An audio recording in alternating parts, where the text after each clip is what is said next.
keadaan dengan adanya PPKM ada dua sisi. Ingat, Bali adalah tempatnya rasa aman. Dengan rasa aman menjadikan kita bisa berusaha.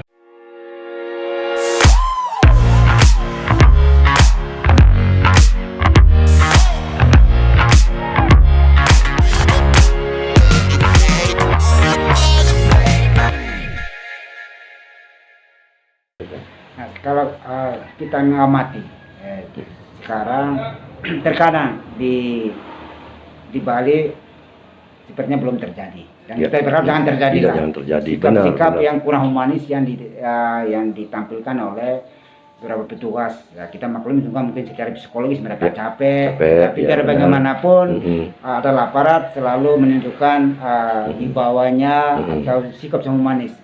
Nah, harapan atau pesan Pak Krisna Budi kepada semua pihak Ya. untuk tetap menjaga humanitas sesama, karena yang masyarakat itu adalah keluarga kita, kita juga adalah keluarga mereka. Apa yang harus kita lakukan supaya di dalam situasi ini tidak menambah persoalan baru? Ya. Kita masih beruntung ya. Nah, di Bali ini rasa persaudaraannya masih sangat bagus.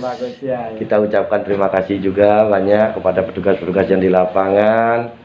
Masih sabar, mari sabar. Di sini sebagai ujian buat kita bersama, baik aparat pemerintah maupun masyarakat. Ya, mari kita sama-sama menahan diri.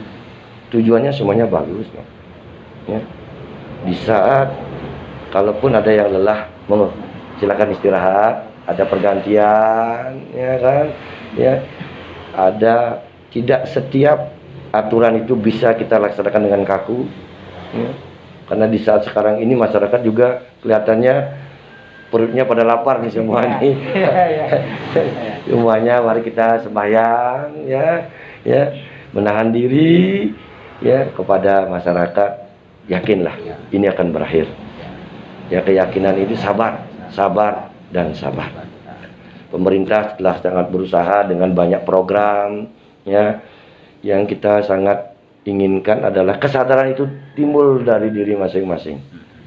Ini penting, bahwa kita kan negara beragama, ya, kebinekaannya bagus, ya, kita jaga Bali ini menjadi lebih baik. Kalau tidak tanpa kita, kalau kita ribut-ribut terus, kapan selesainya, Pak? Ya, makanya semuanya introspeksi. Saya sendiri juga banyak kekurangan. Untuk itu minta masukan lagi supaya kita sebagai wakil rakyat bisa kita konsultasikan. Ada hal-hal yang kurang bagus, karena tidak ada aturan pun, tidak ada yang sempurna. Ya, semuanya harus luas. Ada kekurangan seperti mati lampu di jalan, toh yang di jalan dihidupkan, di tempat keramaian kayak taman-taman kota itu dimatikan, perkantoran boleh dimatikan. Tapi yang namanya keselamatan di jalan itu penting. Banyak kejadian juga di jalan yang menyebabkan nyawa orang bisa hilang ataupun mereka sakit gara-gara ada kecelakaan di jalan. Dan yang terpenting adalah kalau semuanya mati lampu, kerawanan sosial. Di saat masyarakat seperti ini ekonominya, kerawanan sosial menjadi sangat penting untuk dijaga bersama. Itu yang dikhawatirkan. Masyarakat. Ada maling, ada perampok, banyak kita lihat ada begal di jalan kan. Yang mudah-mudahan semuanya akan cepat berlalu. Mudah-mudahan yang kita utamakan adalah jalan-jalan utama. Jalan-jalan utama dihidupkan. Kalau yang ke tempat-tempat yang lain, oke lah. Tapi jalan utama penting kiranya untuk mencegah kerawanan.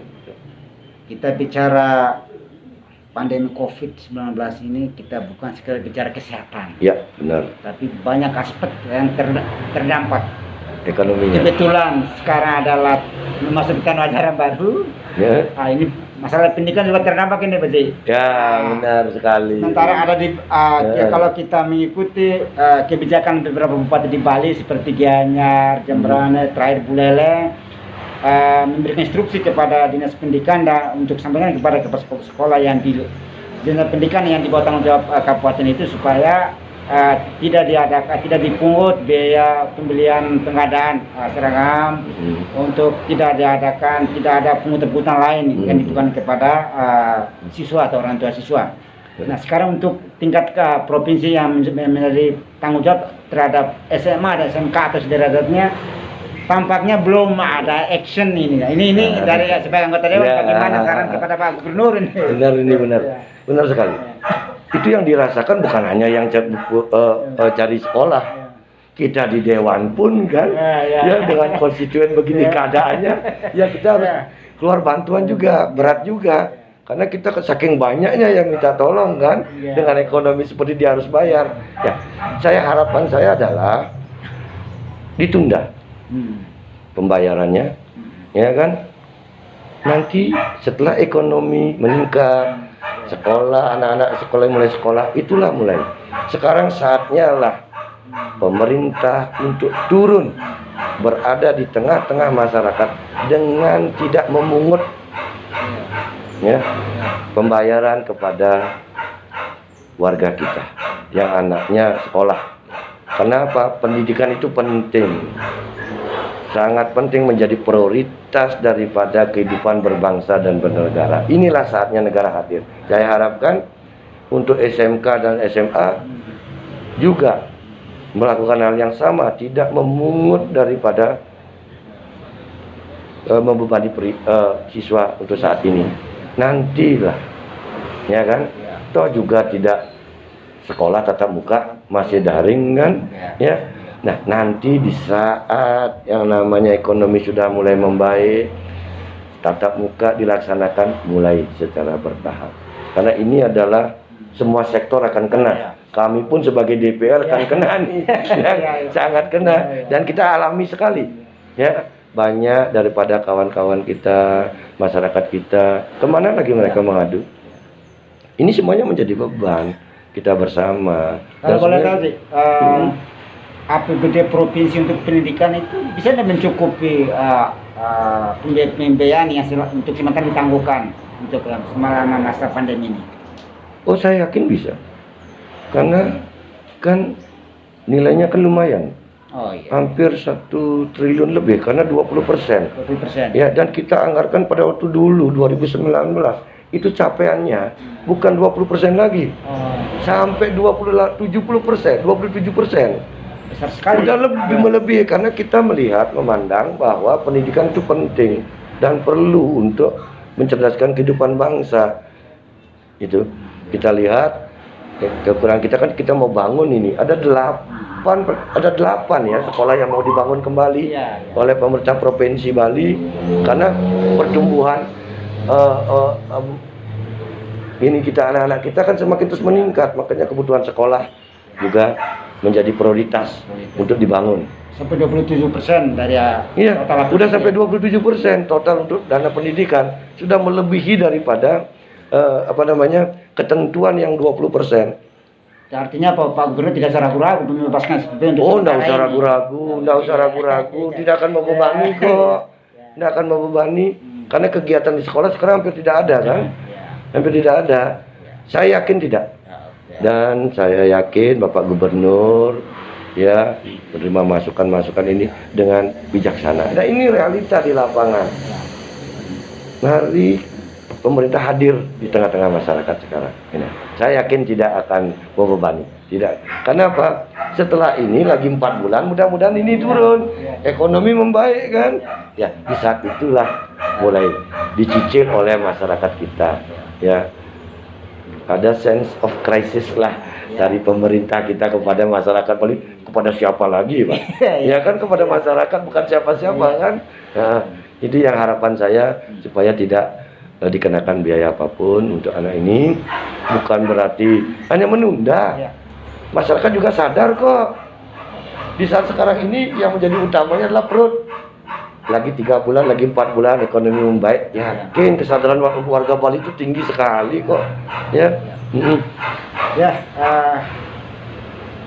Diskusi kita pada hari ini sekali lagi kita ingin menampung dan mengkaji masukan-masukan dari masyarakat tentang penerapan PPKM darurat.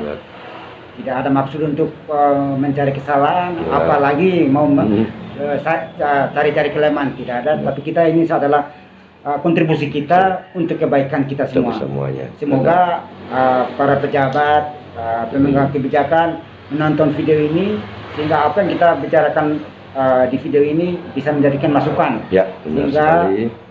bisa dipakai untuk langkah-langkah kebijakan yang berikutnya untuk mengatasi COVID-19 ini lebih humanis, lebih manusiawi, dan jangan melupakan harkat dan martabat manusia. Mari kita manusiakan manusia, Ya, benar seperti sekali. manusia. Ya. Demikian bincang-bincang kami dengan Bapak Kresna Budi. Pak Kresna Budi adalah Ketua Komisi 2 DPR Di Bali. Provinsi Bali dan juga Ketua DPD Golkar Kabupaten Buleleng. Partai Golkar Kabupaten Buleleng. Beliau adalah tokoh yang sangat perhatikan kepada masyarakat dengan berbagai program inovatifnya. Mari kita sama-sama membantu, saling membantu di situasi seperti ini sehingga COVID ini segera berlalu. Saya tutup dengan Pramana Santi. Om Santi. Santi.